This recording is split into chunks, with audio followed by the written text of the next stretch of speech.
Hello friends, कैसे हो आप सभी। उम्मीद करता हूँ आप सभी अच्छे होंगे।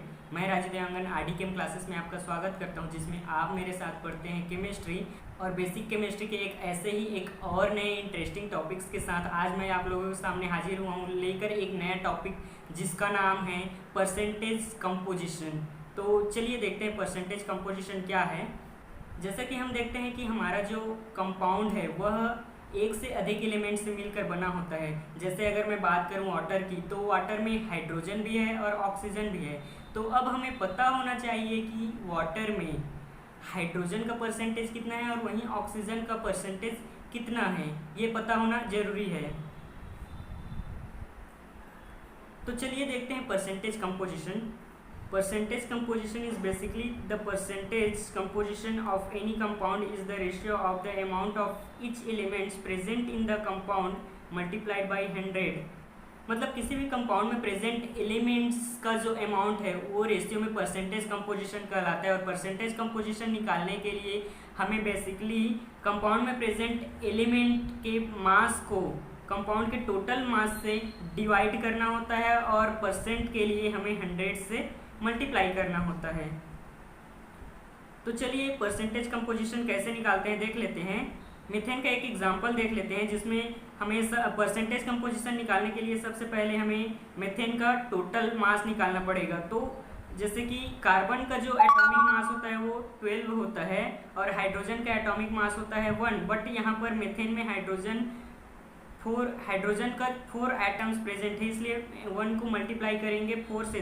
तो इन दोनों को जब हम ऐड करेंगे तो मीथेन का जो टोटल मास होगा वो 16 ग्राम हो जाता है। अब हम इसके एलिमेंट्स को इंडिविजुअली इसका परसेंटेज मास निकालेंगे। तो परसेंटेज मास ऑफ कार्बन देख लेते हैं। तो कार्बन का जो एटॉमिक मास होता है वो होता है 12। इसको हम डिवाइड करेंगे मीथेन के टोटल मास से, दैट इज 16। इसको अब मल्टीप्लाई करेंगे 100 से। तो इसका जो कार्बन का जो मास परसेंटेज आता है वो 75% आता है। देन उसी तरीके से हाइड्रोजन का देख लेते हैं। हाइड्रोजन का परसेंटेज मास, तो मीथेन में हाइड्रोजन जो है 4 एटम्स प्रेजेंट है और मीथेन का टोटल मास जो है 16 है। तो 4 को 16 से डिवाइड करेंगे, साथ ही साथ मल्टीप्लाई करेंगे 100 से। तो इस तरीके से हमारा जो हाइड्रोजन का परसेंट वो 25% आ जाता है। तो इस तरीके से हम किसी भी कंपाउंड में प्रेजेंट एलिमेंट्स का परसेंटेज कंपोजिशन निकालते हैं। तो चलिए एक और एग्जांपल देखते हैं, जो कि है H2O, दैट इज वाटर का। इस पर परसेंटेज कंपोजिशन निकालने के लिए वाटर का टोटल मास निकालेंगे। तो जैसे कि हमने देखा कि हाइड्रोजन का जो एटॉमिक मास होता है वो 1 होता है। अब ये 2 एटम्स यहाँ पर प्रेजेंट है तो मल्टीप्लाइड विद 2, प्लस ऑक्सीजन का जो एटॉमिक मास होता है वो 16 होता है। जब इसको ऐड करेंगे तो H2O का टोटल मास हो जाएगा 18 ग्राम। तो अब हम देखते हैं हाइड्रोजन का परसेंटेज मास। तो हाइड्रोजन H2O में 2 प्रेजेंट है। अब इसको हम वाटर के टोटल मास दैट इज 18 से डिवाइड करेंगे और मल्टीप्लाई करेंगे 100 से। तो इसका जो मास परसेंट होगा वो 11.11% हो जाता है। ठीक इसी तरीके से अगर ऑक्सीजन का मास परसेंट निकाले तो ऑक्सीजन का जो एटॉमिक मास होता है वो 16 होता है और H2O का टोटल मास है 18। तो 16 को 18 से डिवाइड करेंगे और मल्टीप्लाई करेंगे 100 से।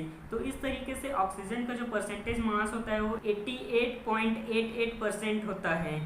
तो चलिए इससे रिलेटेड एक क्वेश्चन देख लेते हैं, जो कि कहता है कि calculate the mass percent of different element present in ethanol, जिसका फॉर्मूला होता है C2H5OH।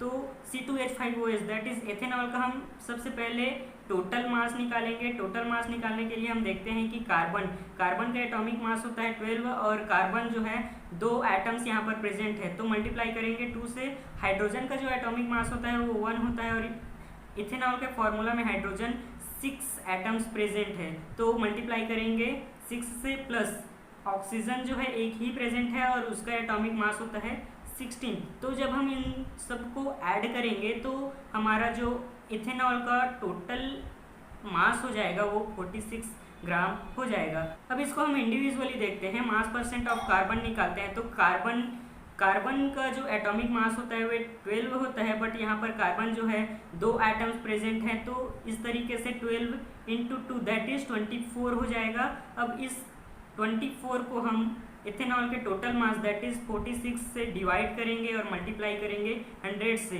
तो कार्बन का मास परसेंट जो है 52.17% आ जाता है। ठीक इसी तरीके से हाइड्रोजन का मास परसेंट देखते हैं।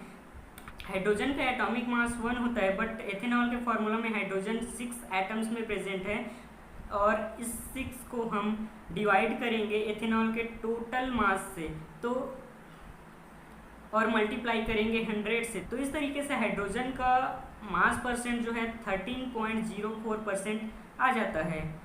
नेक्स्ट हम देखते हैं मास परसेंट ऑफ ऑक्सीजन। ऑक्सीजन का एटॉमिक मास होता है 16। अब इसको हम इथेनॉल के टोटल मास से डिवाइड करेंगे, दैट इज 46 से डिवाइड करेंगे और मल्टीप्लाई करेंगे 100 से, तो ऑक्सीजन का मास परसेंट जो है 34.78% आ जाता है। ध्यान रहे कि यहाँ पर मैंने जो वैल्यू लिया है वो जो है राउंड फिगर में लिया है। बुक्स में आपको इससे कुछ डिफरेंट देखने को मिल सकता है, मतलब कि बुक में अगर एग्जैक्ट वैल्यू दिया हो तो आप उसको रिफर कीजिएगा, क्योंकि एग्जैक्ट वैल्यू इससे थोड़ा सा वेरी हो सकता है। तो दोस्तों, परसेंटेज कंपोजिशन का क्लास यहीं ख़त्म होता है। आज का ये क्लास आपको कैसा लगा प्लीज़ कमेंट करके ज़रूर बताइएगा, और ऐसे ही इंटरेस्टिंग वीडियोस के लिए प्लीज़ मेरे चैनल को लाइक कीजिए, सब्सक्राइब कीजिए, अपने दोस्तों के साथ शेयर कीजिए, ताकि मेरे अपकमिंग वीडियोस आप तक रेगुलरली पहुंचती रहे। तो चलिए, थैंक यू, टेक केयर।